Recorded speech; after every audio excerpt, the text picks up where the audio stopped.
We were all set to lead the show today for the first time.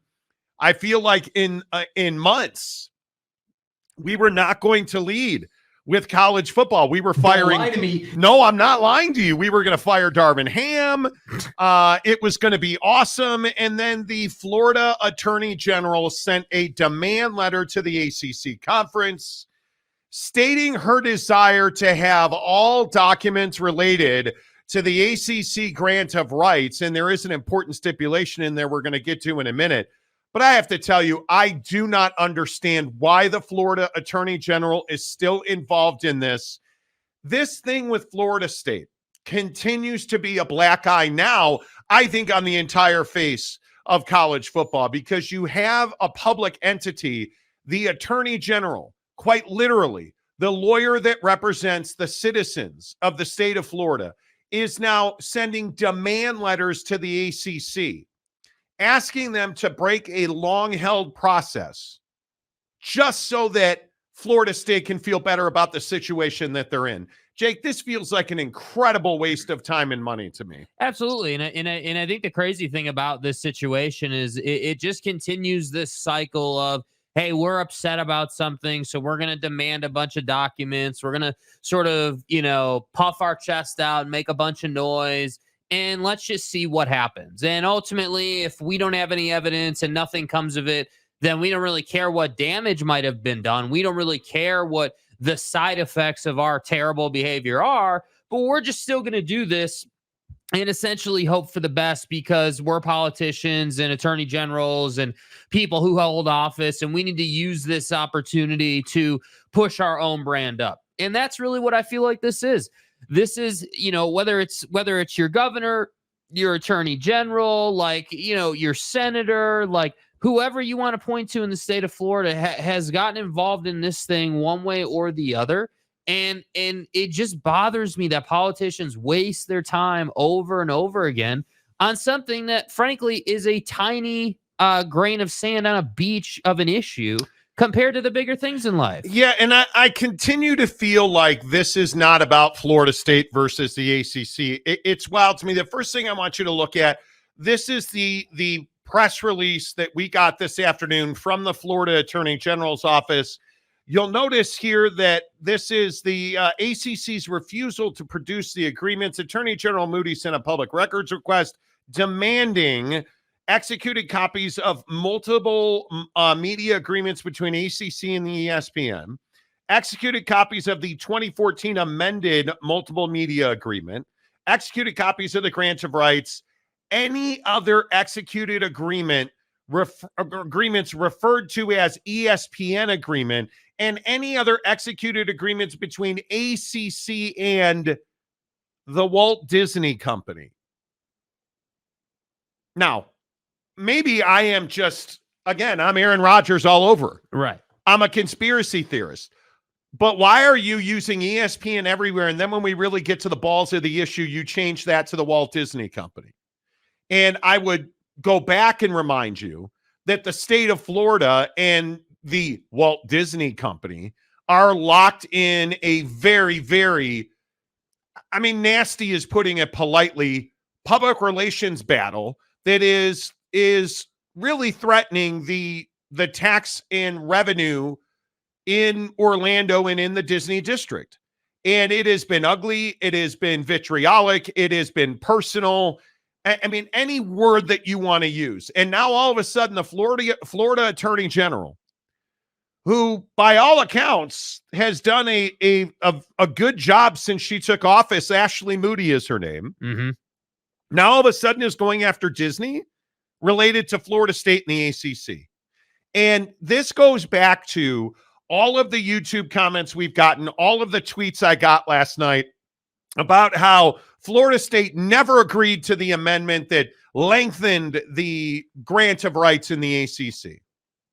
That seems to be what most Florida State fans are where they're perched over this battle for what they say is their very ability to compete at the highest levels in college football.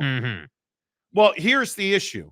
That extension that Florida State supposedly never agreed to and no ACC members voted on Well, the funny thing is you forget that that was part and parcel of the original grant of rights and the original deal with ESPN. And who triggered that extension? Was it ESPN? It was not. It was the ACC and its members wanting to build the ACC network, which then triggered the extension to make it worthwhile financially for ESPN. So we could sit here and play these word games where, well, we never agreed to that. Nobody voted on that. Well, you signed the contract that had the provision that if ESPN creates the ACC network, the grant of rights is extended. And there's no way out of this, which is why when you look at the language and the inflammatory language that AG Moody uses here, and you read this in the press release says, Attorney General Ashley Moody today sent a public records request to the ACC demanding that the college athletics organization immediately turn over public records currently being withheld from Florida State University. Now, again, I would remind you, no records are being withheld from Florida State.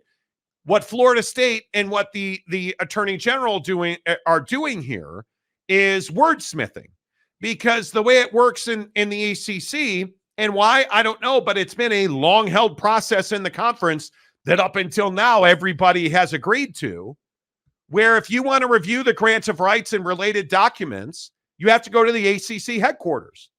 And attorneys for almost every ACC member have done that repeatedly. ACC school presidents have done that. Everybody agrees, hey, we're going to go to the ACC headquarters to review this grant of rights and the media deals. Now, all of a sudden, you're intentionally withholding? No, they're not. You just don't like the rules and how they're applied to you. This is a nothing burger. This is a situation where Florida State doesn't have a remedy for their problem. So now they're going to use all of their available resources, which apparently includes the attorneys general of Florida, and they are going to demand. Now, I would also note to you, this isn't a lawsuit. It doesn't have teeth. Yes, it's the Florida attorney general. It has teeth. Is it the end of the world? Is it going to change the direction of Florida State's lawsuit against the ACC? It's not. Is Florida State going to get out of the ACC? Maybe. Is the ACC in a position where maybe they negotiate an exit? Sure. Is Florida State going to go to court and win a case against the ACC? I highly doubt it. I highly doubt it. And I, again, just point back to what now many sources have said to us. Find me a place where a school is sued and gotten out of a grant of rights. Well, they haven't. And you can't, because it's never happened. Yeah, and I just think that this is Michigan 2.0. This is, hey, I would agree with that. We don't like the fact that we don't have a solution to what we deem a problem. So we're going to create a problem. It's like the Wolf of Wall Street, right? Hey, your job is to do X, and to do that, you got to do Y. Well, Florida State Attorney General feels like it's her job to, I guess, create an issue. So the way she's going to do that is demand a bunch of documents that she very clearly has access to. So that's what I think is so surprising. And that's what I think we as sports observers, if you will, like you, us on the show, like everybody who's watched this situation, like you have to pay attention to what they're really saying. Because I agree, this is wordsmithing 2.0. Like it's all it is. This is exactly what we saw out of the Michigan situation when they tried to go to court. In fact, I would say this is a lot of what we saw in the Pac-12 situation when they went to court. Like huff and puff our chest and, really, oh my God, the world's ending. And then when we get down to it, nobody has a great answer to, well, if you don't like what the agreement says, why'd you sign it? Nobody has a great answer to that. Nobody can prove that you were at gunpoint when you signed the contract, because we all know you weren't. It is a very simple case of contract law. That's all this is. And I think that's a very good point you make there. Where's the duress? Where is the, hey, homie was holding my daughter hostage, so I signed the grant of rights? Or where is that? Where's the example of you were tricked. Because that's the other angle that I think, a certain sector of Seminole Nation's trying to run out there, that, oh, well, there was, this secret agreement between ESPN and the ACC, and we never signed off on that, even though it's in the grant of rights and you signed off on it. Like, that's what I'm talking about. Like, it's in the document. And I think so often nowadays, and I think you pointed this out on this or on Michigan, where it's like, hey, did you not read the document? Like, did you not go, okay, first word here, last word here, what's everything in between say? Well, and I'll just say again what I said yesterday. Okay, there's two questions here, and both of them are poorly directed for Florida State in terms of trying to win this. Because I'll also remind you, there's no winner no matter what happens in that courtroom. The ACC is going to lose. Florida State's going to lose no matter what the ruling is. Mm-hmm. So my two questions for Florida State. Did you read the grant of rights that you signed? Yes, I did. Okay, was there a gun to your head? Was there any duress? Because they can't prove duress. So, yeah, you did. Okay, I moved for an immediate directed verdict in our favor. No, I did not read the grant of rights, and I signed it.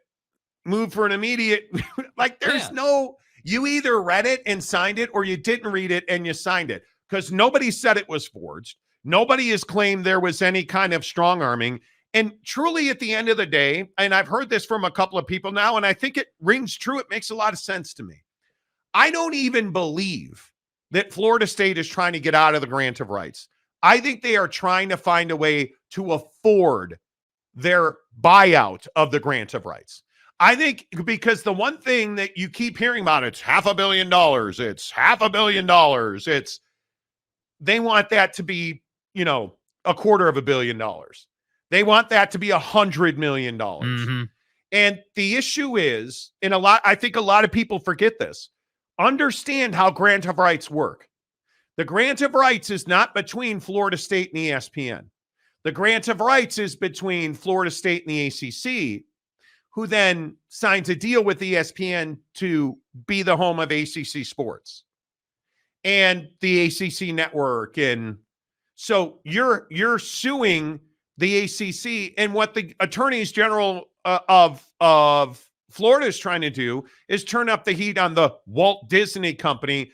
And I would note they have a very, very open line of communication between the Attorney General of Florida and the Walt Disney Company, thanks to this ridiculousness in the developmental district at Disney in Orlando. Dude, the grant of rights, again, literally says that, hey, we, Florida State, sign this agreement granting our rights to the ACC, our television and distribution rights to the ACC to go out and do a deal that we already knew was ESPN when we signed the grant of rights. Because let's be very clear on how that process works as well. Because I think a lot of people like to say, oh, well, the ACC, just went to whoever. I mean, yeah, ESPN's cool, but Florida State had no idea. Florida State and everybody else in that conference damn well knew what the distribution model was going to be before they signed their grant of rights. Yep. We all remember how the Pac-12 negotiations went. Like, this is not a new process, which is the other thing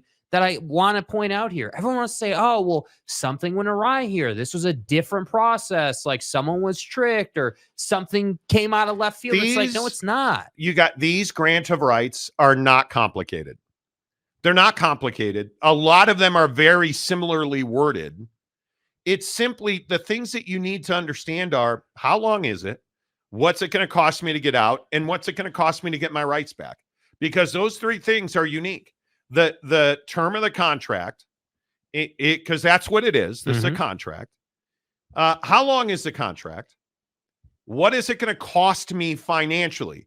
Because when you break a contract, whether it's a retail purchase contract on a home, whatever you want to call it. If I break this contract, what is it going to take for the ACC to feel whole by my action? So what am I going to have to pay the ACC to get out? And what am I going to have to pay ESPN? Because you got to remember, this is also the case here. You have to pay to get your rights back. It's a grant of rights. So you have to pay the parties who are being damaged by your action. So getting out of the conference is different than getting your rights back. Correct. Which nobody seems to understand. Correct. And that I just continue to go back and say all of these grant of rights are very simple documents. It's simply a matter of the variables and the length and the term, but all those. We try to make these things out to be the Encyclopedia Britannicas of documents, and they're not. Is there confusing language? Sure, if you're not a lawyer. But if you're a lawyer, this is not confusing. And I will just continue to ask the most simple of questions. Why has the Attorney General of Florida not sued Florida or not sued the ACC with Florida State? Because Florida State filed a lawsuit. The Attorney General of Florida has not. So I'm just asking, if this is such a crime being committed, such a slam dunk case in your favor, and there are all of these things that the ACC is doing behind closed doors, committing frauds, and hey, we never agreed and nobody signed or agreed, and ESPN and Disney and the ACC are in bed together to screw the state of Florida. Well, why hasn't the Attorney General filed suit against the ACC? And I'm confused too, because 2 weeks ago it was, hey, the college football playoff and ESPN are in bed to screw Florida. So now it's the college football playoff. Now it's the ACC. Like, I'm getting confused as to how many people are trying to screw Florida and why they'd be so motivated to do that. It's $500 million. I'm not saying I'm the smartest guy in the world, but that seems like a lot of money. And my guess is Florida State's trying to figure out how to lessen that blow. Just my guess, man. That would be my guess. I'm burnt out on it. I'll be honest with you. These lawsuits that are, hey, I don't like the rules when they're applied to me, so I'm going to sue now, are ridiculous. And what happens every time? Pac-12. What happened? Well, black and white. And we told you there's no way that either judge was going to side with the exiting 10 members. I told you that point blank on this show. We talked to people. We knew what the language was. Like, there was no way this was going to happen. Guess what happened? Yeah, the Pac-2 won. And what was so incredible is that the legal team for the 10 who left was so committed to the unfair argument that was their only argument, which seems to be Florida State's only argument. It's not fair. It's not fair. I look at Michigan and the temporary restraining order to stop Jim Harbaugh from being suspended. Right up until the fact, and I again, like I said yesterday, what was the judge who was going to hear this at Michigan? A former Michigan football player who was a graduate of the Michigan School of Law, who was on the bench in Michigan, was the person that was going to hear that temporary restraining order. Feel really good about that, right? Yeah, until you pulled it because the evidence was overwhelmingly against you. And then in this Florida situation, Florida State's suing the ACC. Who's the judge that's going to hear that?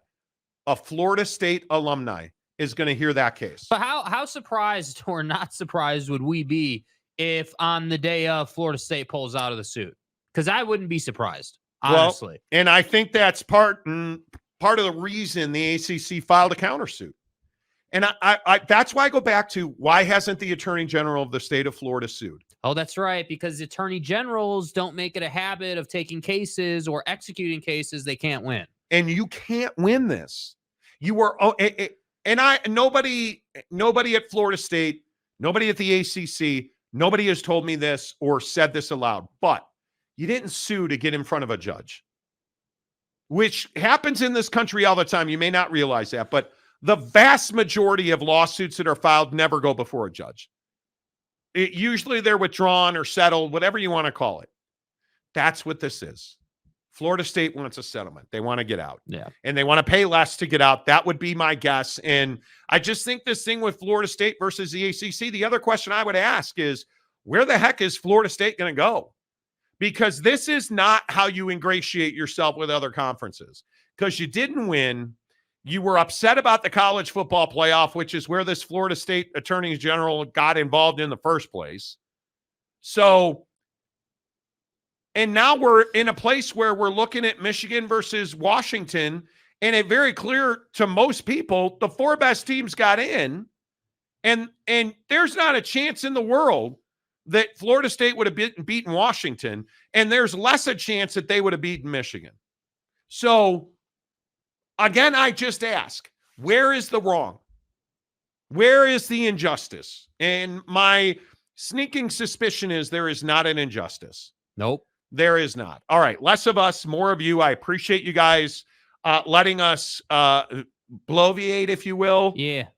About are you in the comment section real quick? Are you guys tired of these? Frivolous is not the right word, but these hollow lawsuits, because all of them are hollow.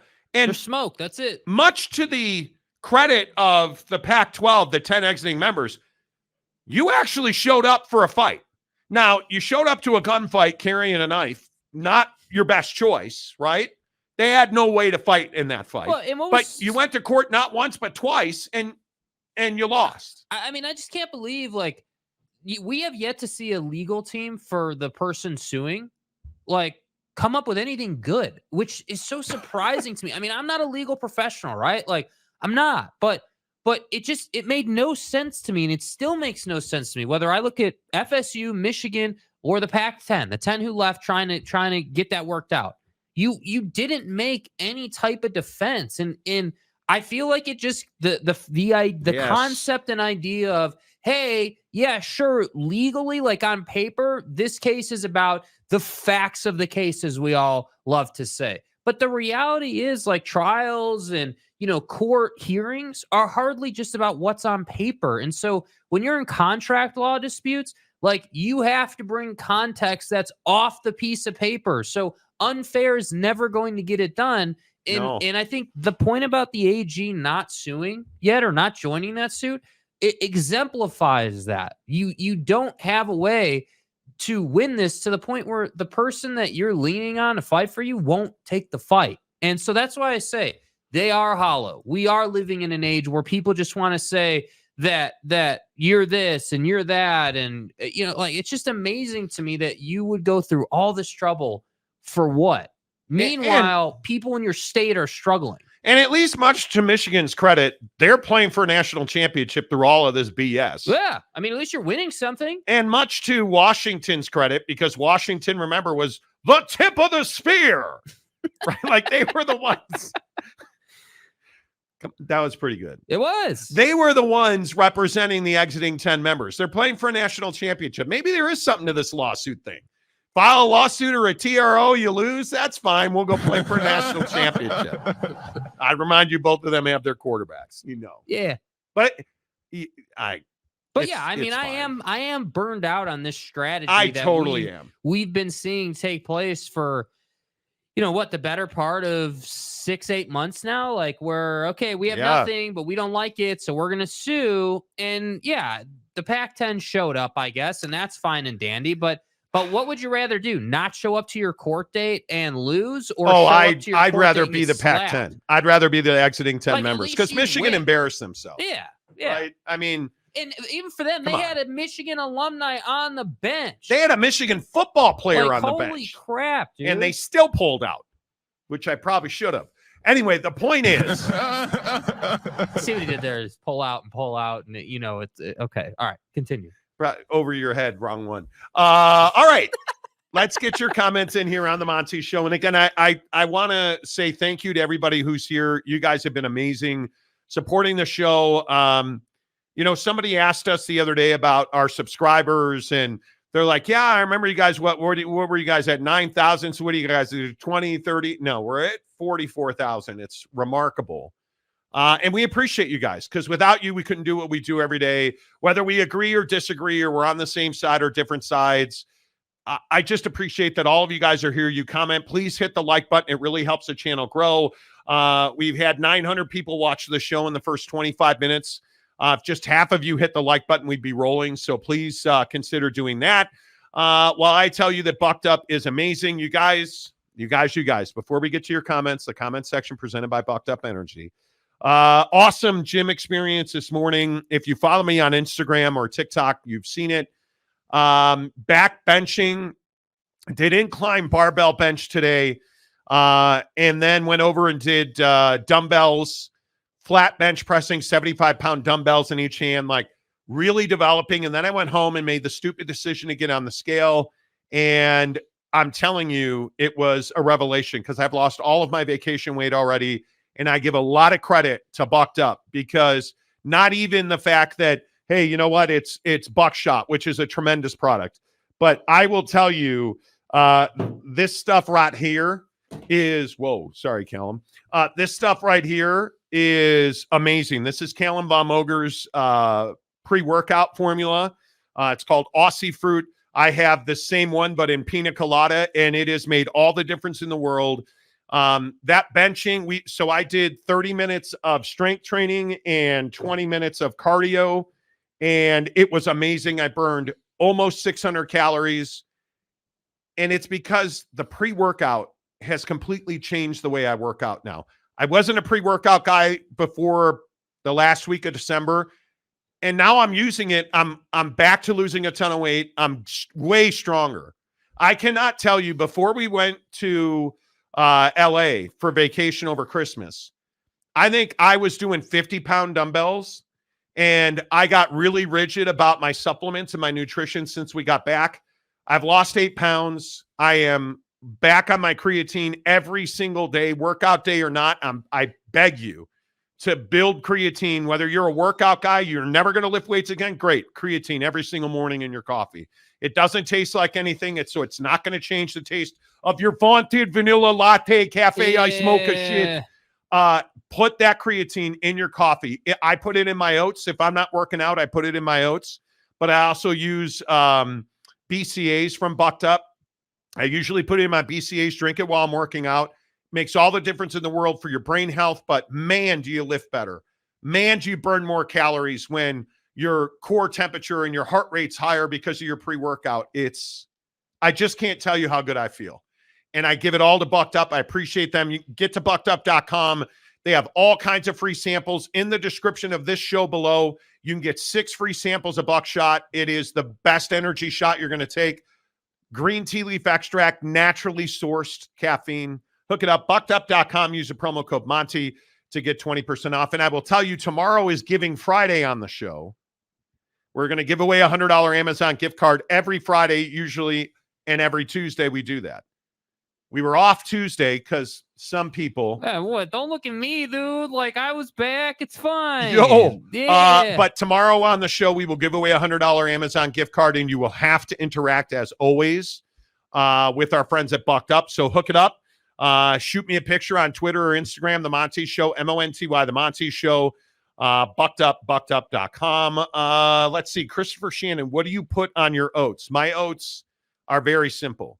If I make them, Monty's oats. No, if I make them in the microwave, and my wife makes amazing stovetop oats, amazing. She uses like all kinds of stuff. My oats in the microwave are one serving of whole grain, whole rolled oats. I think they're called, I can't remember, Bob's Red Mill. I get them on Amazon.